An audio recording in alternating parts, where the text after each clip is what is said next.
Un saludo para todos nuestros hermanos de Templo Belén. Es un gusto estar otra vez con ustedes compartiendo las buenas nuevas, el mensaje que transforma, que cambia, que nos hace mejores. Pero que no solamente llega a nuestros corazones, sino a nuestra familia, a nuestros vecinos, nuestro amado país que debe alcanzar una transformación si conoce el Evangelio de Jesucristo, pero también estamos muy interesados que el Evangelio llegue hasta lo último de la tierra. Así que vamos a orar hoy por un país muy interesante y es Japón. Es un país con muchos millones de habitantes, relativamente pequeño en proporción a la cantidad de habitantes, donde el Evangelio ha sido predicado desde hace muchos siglos, es más, antes que hubiera sido predicado en Latinoamérica. Sin embargo, aunque hubo un florecimiento en el pasado del Evangelio, después mermó bastante. Y una de las preocupaciones o las preguntas que muchos se han hecho, ¿por qué se ha dado esa situación? Sencillamente porque las tradiciones, las formas de pensamiento, la manera de ver la vida de ellos es muy diferente, muy distinta. O sea, siendo un país donde es válido predicar o hablar de Cristo, donde no hay restricciones a la predicación del Evangelio, de cierta manera sí la hay en una resistencia por causa de la cultura y la forma de ver la vida. Padre, oramos porque esta situación que se da en Japón, donde tenemos obreros transculturales que están predicando tu palabra, a los cuales te pedimos que los fortalezca, les guíe, les bendiga, les ayudes, le des muchas palabras de sabiduría y estrategias y formas para llegar a las personas, Señor, y que puedan tener una penetración profunda en el corazón de aquellos japoneses que tanto necesitan de ti. Sin embargo, entendemos que así como le sucede a ellos, a veces pasa entre nosotros, Señor. Conocemos tu palabra, pero tenemos tantos paradigmas, tenemos tantas tradiciones personales o caprichos personales que nos cuesta rendirnos al poder del Evangelio. Oramos de esa manera, Señor, para que las personas, los que te necesitamos, de aquí o de allá, como el caso de Japón, podamos ser abiertos al Evangelio, Señor. Estemos sensibles a lo que tú quieres. Especialmente, Señor, pensamos en las nuevas generaciones, tanto en Japón como en nuestra tierra, Señor, donde los jóvenes de por sí, cuando están creciendo, tienden a rechazar toda influencia de sus padres porque ya tienen que empezar a tomar decisiones, y eso lo entendemos. Pero a veces no valoran toda la herencia de bendición espiritual que los padres podrían traerle. Hay una resistencia natural en el mundo porque piensan que el Evangelio es invasivo y el Evangelio más bien es curativo, cambia, transforma y bendice. Así que por eso estudiamos tu palabra y por eso creemos que tú seguirás tocando el corazón de los japoneses en Cristo Jesús. Amén. Muy bien, vamos a ir a las Sagradas Escrituras y vamos a estar leyendo un pasaje bello de la Escritura donde nos habla el Señor de una historia que continúa. Para muchos empezaría de nuevo. Yo creo que es un capítulo más. La historia continúa. Y nos vamos a ir al libro de Éxodo, capítulo 1. Libro de Éxodo, capítulo 1. Estos son los nombres de los hijos de Israel, es decir, Jacob, que se trasladaron a Egipto con su padre, cada uno con su familia. Rubén, Simeón, Leví, Judá, Isaacar, Zabulón, Benjamín, Dan, Neftalí, Gad y Aser. En total, Jacob tuvo 70 descendientes en Egipto, incluido José, quien ya se encontraba allí. Con el tiempo, José y sus hermanos murieron y toda esa generación llegó a su fin. Pero sus descendientes, los israelitas, tuvieron muchos hijos y nietos. De hecho, se multiplicaron tanto que llegaron a ser sumamente poderosos y llenaron todo el territorio. Tiempo después subió al poder de Egipto un nuevo rey que no conocía nada de José ni de sus hechos. El rey le dijo a su pueblo: miren, el pueblo de Israel ahora es más numeroso y más fuerte que nosotros. Tenemos que idear un plan para evitar que los israelitas sigan multiplicándose. Si no hacemos nada y estalla una guerra, se aliarán con nuestros enemigos, pelearán contra nosotros y luego se escaparán del reino. Por lo tanto, los egipcios esclavizaron a los israelitas y les pusieron capataces despiadados a fin de subyugarlos por medio de trabajos forzados. Los obligaron a construir las ciudades de Pitón y Ramsés como centros de almacenamiento para el rey. Sin embargo, Cuanto más los oprimían, más los israelitas se multiplicaban y se esparcían, y tanto más se alarmaban los egipcios. Por eso los egipcios los hacían trabajar sin compasión. Les amargaban la vida forzándolos a hacer mezcla, a fabricar ladrillos y a hacer todo el trabajo del campo. Además, eran crueles en todas sus exigencias.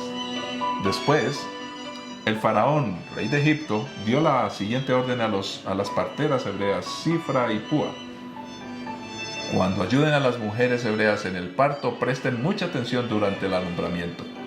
Si el bebé es niño, mátenlo, pero si es niña, déjenla vivir.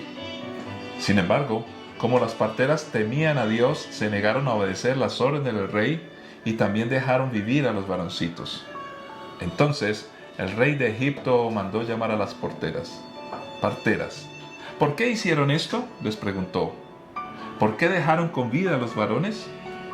Las mujeres hebreas no son como las egipcias, contestaron ellas. Son más vigorosas y dan a luz con tanta rapidez que siempre llegamos tarde. Por eso Dios fue bueno con las parteras y los israelitas siguieron multiplicándose y se hicieron cada vez más poderosos. Además, como las parteras temían a Dios, Él les concedió su propia familia. Entonces, el faraón dio la siguiente orden a todo su pueblo: tiren al río Nilo a todo niño hebreo recién nacido, pero a las niñas pueden dejarlas con vida. Padre, es tu palabra que con suma urgencia, como siempre, la necesitamos. Ayúdanos a entenderla, comprenderla y caminar en ella, para tu honra y gloria y bendición de muchas personas. Señor, a entender que lo que pasó con tu pueblo allí en aquella época, estamos hablando muchos años antes de Cristo, y el tiempo nuestro, Señor, hay cosas en común. Oh Dios, ayúdanos para comprenderlo y entenderlo, y que sigamos creyendo que somos tu pueblo, que tú nos bendices, nos ayudas, pero por supuesto debemos de ir caminando de tu mano. En Cristo Jesús. Amén. Muy bien, aquí hay unas preguntas que surgen a través de la historia. La historia siempre nos está contando las cosas como son. Y más cuando estamos hablando de la Biblia, la palabra de Dios. La palabra del Señor nunca nos oculta la verdad. La palabra de Dios siempre habla de la realidad del ser humano. No podemos perder la perspectiva que la Biblia también narra historia. Y cuando aparecen muchos hechos que para todos nosotros son escabrosos, realmente son escabrosos porque precisamente así se muestran. ¿Por qué se muestran de esa manera? Dios no está interesado en ocultar la realidad del ser humano, tanto sus posibilidades por su salvación como lo miserable que es cuando no reconoce a Dios, los errores. Es todo un tratado de conocer al hombre, podríamos hablar antropológico, histórico, sociológico, y nos anticipa inclusive los comportamientos que hoy tienen al mundo en crisis. Y esta es una de esas historias que precisamente nos recuerda que Dios totalmente dice la verdad, nos advierte la verdad, nos previene y nos ayuda para que no cometamos los mismos errores. El pueblo egipcio despreciaba a los pastores y los israelitas eran esencialmente precisamente eso, pastores.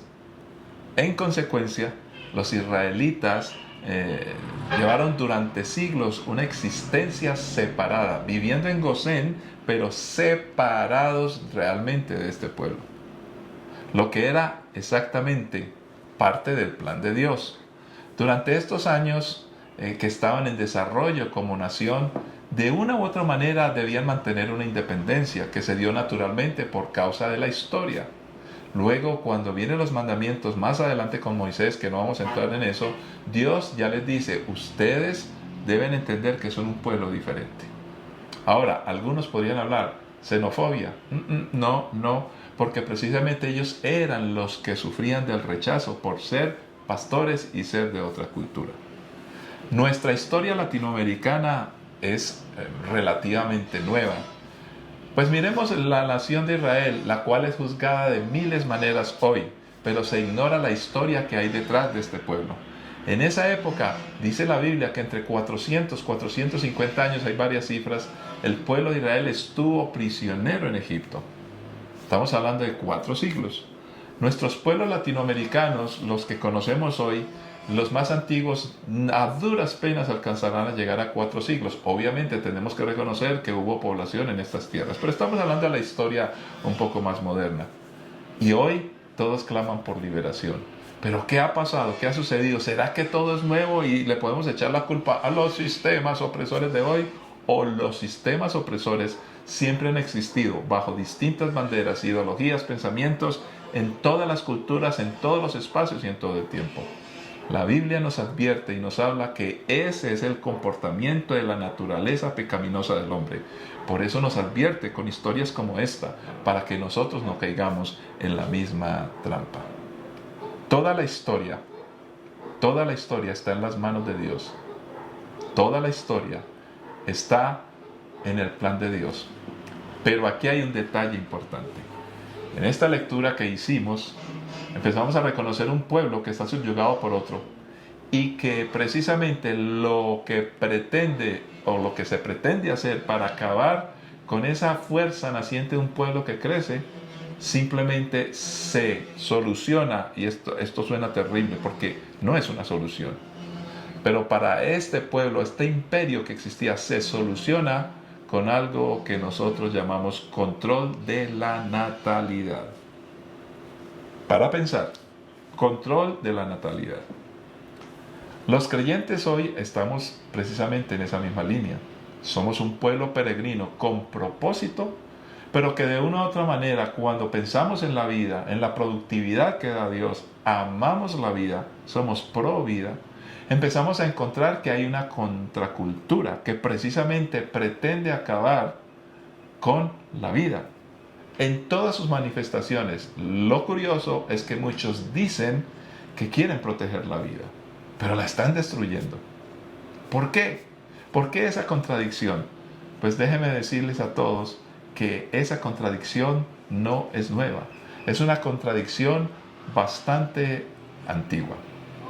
Entonces, ¿qué podríamos nosotros analizar y mirar en esta historia? Que tanto el pueblo de Dios hubiera querido volver a su tierra, a esa tierra que ya ellos habían conocido, y ahora era la tierra prometida que habían perdido. Si no hubieran pasado por esta contracultura, por este ataque, tal vez como cuando estaba José, que estaban muelles viviendo allí bajo el segundo al mando de todo, estarían tan contentos y tan felices que se podrían mezclar inclusive con esta cultura y se perdería la historia de un pueblo. Hoy, aunque se critica a la nación de Israel precisamente por eso, por mantenerse ellos como pueblo, los mismos que los critican a ellos defienden los pueblos indígenas, donde dicen que cada pueblo indígena es una cultura y que no se puede perder. Yo personalmente estoy de acuerdo con eso, porque Dios diseñó las cosas así. Hay distintos pueblos y en el pueblo de Israel serán benditas todas las naciones. Recuerde que en la Biblia nación tiene que ver con pueblo.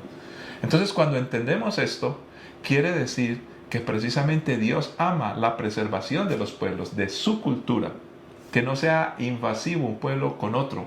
Al contrario, que crezcamos y nos desarrollemos, pero debe haber alguna línea central que nos una a todos. Por eso es que Dios nos ha dejado a nosotros la palabra, su palabra, porque su palabra está por encima de culturas, está por encima del tiempo, está por encima de ideologías y de pensamientos. Si no hubiera un hilo conductor para toda la humanidad que pudiera transformar el corazón del hombre y que nos uniera, entonces definitivamente vamos a continuar y a seguir en esta cruenta forma de guerra y de terribles problemas. Ahora miremos algunos aspectos. ¿Cómo fue la historia? Para poder llegar a estas conclusiones que ya hemos presentado. Primero, los israelitas tuvieron muchos hijos y nietos. Se multiplicaron y llegaron a ser sumamente poderosos y llenaron todo el territorio. Esto tiene que ver con el cumplimiento de la Escritura. Dios le había dicho a Adán y Eva, fructificad y multiplicados. Tuvieron muchos hijos, fructificar, llenen la tierra y administren. Ese es el secreto y todavía hoy de por qué una nación es poderosa. Fíjese, estamos hablando de siglos pasados. China era un pueblo con muchos problemas, guerras con Japón, con otros, en fin. Pero su gran cantidad de habitantes lo hizo convertir. Algunos hablan que su sistema, yo no creo que su sistema lo haya hecho poderoso. Realmente es que son demasiados habitantes y en eso hay una fortaleza. La Biblia lo reconoce. Pero hoy, aunque China ya tiene un sistema, y no vamos a entrar a criticar y hablar de eso en este momento, y ha desarrollado tecnología, hoy ve como un rival peligroso a India. Muchos dicen que no, eso pasará en muchos años. Precisamente por eso estamos hablando de la relatividad de los años. La nación de Israel estuvo 400 años en Egipto y hoy estamos hablando que los chinos apenas empiezan a surgir como una gran potencia que todavía no es la primera, y digamos que llegar a ser la primera, no sé si lo alcanzará, pero ya le nació un rival que se llama India. Y en 50 años, 70 años tal vez, India ya haya desarrollado muchas cosas como lo hizo la India y como puede haber otros países. Tenemos a un Brasil, tenemos los latinoamericanos, en fin. Este asunto simplemente comprueba algo. En una nación, los niños y la multiplicación de ellos le dan una fortaleza indiscutible. Ahora, ¿qué pasa? Que en ese momento la nación de Israel ya estaba en un tiempo donde el rey anterior ya no estaba, o los reyes anteriores que alcanzaron a conocerlos, porque tenemos que hablar de varios, eran 400 años, había pasado el tiempo y ya no conocían ni de José ni de sus hechos. Por eso aquí encontramos la importancia de mantener vivo el recuerdo de aquellas personas buenas, honestas, justas, en este caso nosotros como padres, que han hecho lo justo y lo correcto para que no se olviden las siguientes generaciones el temor a Dios, el ser correctos, honestos y mantener a Dios como el centro de nuestras vidas. Pero eso no puede ir acompañado solo de ideas y comentarios e historias contadas, sino los hechos como José tuvo hechos. Nosotros debemos ser personas de acción, donde hacemos acciones correctas de bendición. ¿Qué es lo que sucede? Cuando un pueblo se vuelve fuerte en su pensamiento, cuando levantamos hijos con criterio, con pensamiento seguro, se vuelven peligrosos, porque los sistemas de este mundo, cuando encuentran familias unidas, con un pensamiento que se multiplican, se fructifican y además multiplican su pensamiento, se vuelven peligrosos. Y tienen temor, se van a volver más fuertes que nosotros. Por eso los creyentes en todas partes vamos a ser atacados de una u otra manera. Porque el pensamiento cristiano, correcto, honesto, no el pseudo pensamiento cristiano de los cuales muchos se llenan la boca hablando como cristianos, pero sus hechos no lo confirman. Por eso Jesús dijo, por sus hechos, por sus obras los conoceréis. Entonces, después de todo este tiempo, esta nación poderosa, los egipcios, decían, este pueblo hay que tenerlo subyugado, porque se puede poner peligroso para nosotros, pero si los mantenemos fuertes y controlados, que no se nos escapen. ¿Por qué? Porque los necesitamos para que sumen a nuestra fortaleza. Ahí explicamos las guerras por el poder, los imperios que quieren dominar. Y usted puede estudiar la historia. Los grandes imperios en el mundo siempre han tomado territorios para controlarlos. Ha pasado acá en América, ha pasado en Europa, ha pasado en Asia. Un ejemplo claro están los tibetanos, pero están en un territorio que se llama China, o está Taiwán, y así sucesivamente, aunque en China hay muchos pueblos. Esto ha pasado no solamente en Latinoamérica, ha pasado en todos los continentes, y no ha pasado últimamente, para que hoy los que hablan de discursos, de los sistemas ideológicos, eso es parte del corazón perverso del hombre que cayó por no creerle a Dios.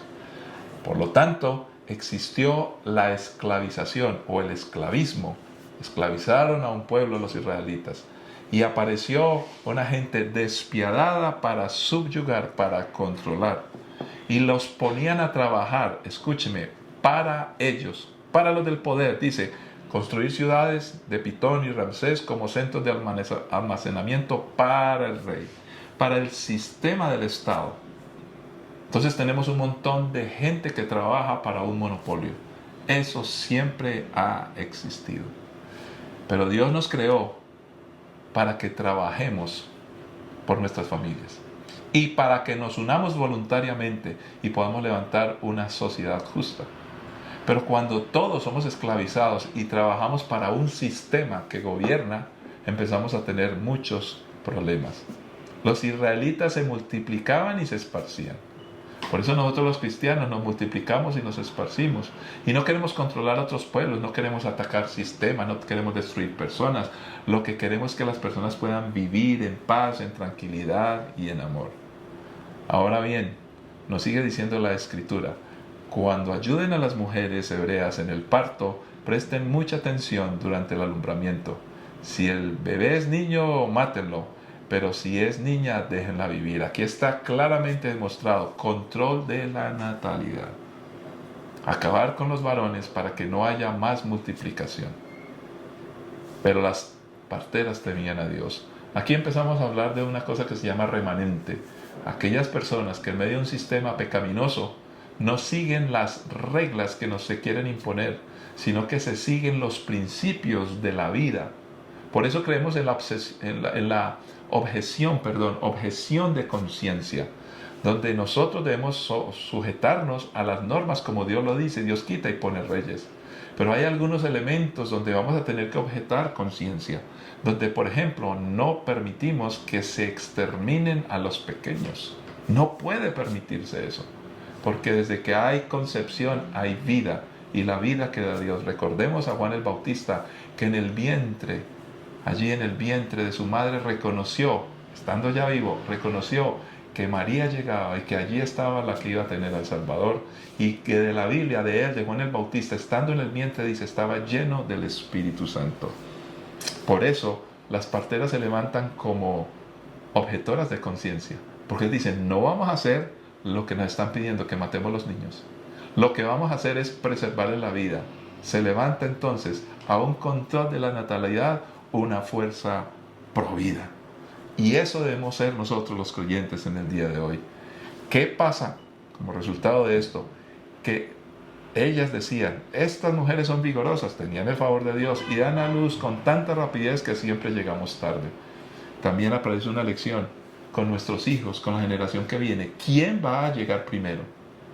¿Va a llegar primero el sistema, la perversión de este mundo, lo que enseña este mundo, o vamos a llegar nosotros, los que somos los padres, los que somos los creyentes? Debemos de llegar primero para comunicar a nuestros hijos y a la siguiente generación la fortaleza que da Dios. Y como resultado de esto, ahora encontramos a unas mujeres remanente, bendecidas por Dios. Y dice la Biblia que Dios las bendijo tremendamente. Dice, les concedió a las parteras que temían a Dios, les concedió su propia familia. Y esto generó crisis allí en el pueblo. Dice, empiecen a tirar los niños al río, porque los niños nacían. Y como los niños nacían, y fíjese que ya estamos hablando de miles de años atrás, un sistema que acaba con los niños antes de que vean la vida. Dios bendice al que ama y cuida la vida, porque Dios es vida. Y por eso nosotros no podemos ser incoherentes. El pueblo egipcio, ya sabíamos, despreciaba a los pastores. Y como los pastores de ovejas era el pueblo de Israel, encontramos el primer rechazo a un pueblo. Encontramos ya que hay una xenofobia, como ya decíamos. Pero nosotros, los creyentes, somos diferentes. ¿Qué tanto el pueblo de Dios que existe hoy va a mantener estos principios vivos? Y lo vamos a comenzar a hacer en nuestra familia, en nuestra casa. Y lo vamos a hacer en nuestras iglesias. Y lo vamos a hacer hablando con la gente que apreciamos y que amamos. Por eso, nosotros debemos de pensar en lo estructural mucho más allá de lo inmediato. Hoy, en todos los sistemas se nos quiere comprar nuestra conciencia y nuestra vida, ofreciéndonos un bienestar materialista y humano. Cualquier sistema ofrece eso, un bienestar que es por lo que hacen otros y que nos lo entregan a nosotros. Nadie puede tener prosperidad si de su corazón no hay un criterio claro en lo que dice la palabra de Dios. Ser fructíferos, multiplicarnos, amar la vida y transmitir la vida a los que vienen después de nosotros. Nosotros somos contracultura, somos como las parteras, como ese pueblo que le cree a Dios y si es necesario objeta conciencia, porque Dios es el único que nos puede acompañar en lo que precisamente es su propósito. Padre que estás en los cielos, oramos por Colombia, oramos por cada uno de nosotros, para que mantengamos a cabalidad nuestra fortaleza, que en eres tú, Señor. Que mantengamos nuestros principios, que no nos olvidemos de ellos, que caminemos, Señor, siempre bajo lo que la Escritura dice, creyéndote a ti, caminando para ti, protegiendo la vida, amando a otros, entendiendo que el sistema de este mundo siempre va a luchar por controlar a otros, por control de natalidad, Señor, por destruir, por acabar, pero tú nos has puesto como ejemplo de vida y vida en abundancia. Clamamos y pedimos para que nuestros hijos tengan el mensaje de primera mano, que lleguemos primero que el sistema, Señor. Cualquier sistema en cualquier lugar del mundo, que entendamos que amamos la vida, Señor, y que vamos a caminar por principios que preservan los derechos humanos de las personas, que precisamente están advertidos y recomendados en tu santa palabra, porque tú eres el dador de la vida y por eso enviaste a tu Hijo Jesucristo para que el mundo no tuviera que padecer y sufrir como el mundo lo propone, de destrucción, de malicia y del acabose, Señor. Te honramos, te bendecimos. Te pedimos por todo padre y toda madre para que camine en bendición y en fortaleza. En el nombre de Cristo Jesús lo pedimos y lo creemos, oh Dios. Amén. Amén. Que la paz y la gracia de nuestro Señor Jesucristo les acompañe. Dios les bendiga y nos encontraremos en este espacio de nuevo en una próxima ocasión.